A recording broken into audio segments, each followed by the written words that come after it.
आज हामी आफूले बनाएर राखेको भिडियोमा पछि कसरी भोइस एड गर्ने त्यसको बारेमा जानिराखौँ है त। पहिला चाहिँ यो सुरुमा माथि एडिटको अप्सनमा जाउँ, त्यसपछि तल चाहिँ साउन्ड लेखेको छ, साउन्डमा जाउँ। साउन्डमा गइसकेपछि भोइस ओभर भनेर लेखेको छ, त्यो भोइस ओभरमा जाउँ, त्यहाँ गएर ओके।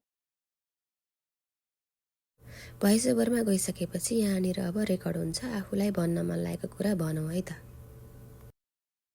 अनि भनिसकेपछि आफूलाई त्यो भनेको चाहिँ अलि अप्ठ्यारो लाग्यो, मेरो जस्तो हुन्छ नि, आफूलाई त्यो चाहिँ एड गर्न अलि मन लागेन भने चाहिँ भोइस इफेक्टमा जानुहोस्। भोइस इफेक्टमा गइसकेर आफ्नो भोइस चाहिँ परिवर्तन हुन्छ, अनि त्यो गराउन पनि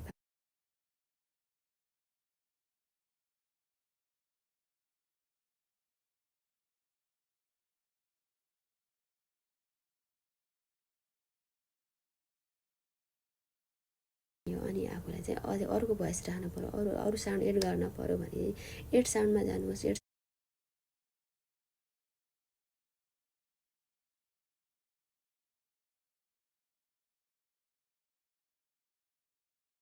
साउन्डमा गइसकेपछि आफूलाई त्यहाँ मन परेको साउन्डहरू राख्न पायो।